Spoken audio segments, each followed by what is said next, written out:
নির্বাচন যথাসময়ে হবে। কোন দল নির্বাচনে আসলো কি আসলো না তার জন্য নির্বাচন বসে থাকবে না। নির্বাচন যথাসময় হবে, 7 তারিখ নির্বাচন হবে।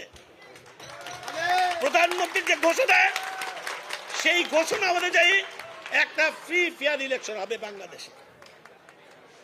29টি দল এবং বিএনপি, আওয়ামী লীগ যাই বলেন, শত শত আজকে স্বতন্ত্র প্রার্থীরা আছে।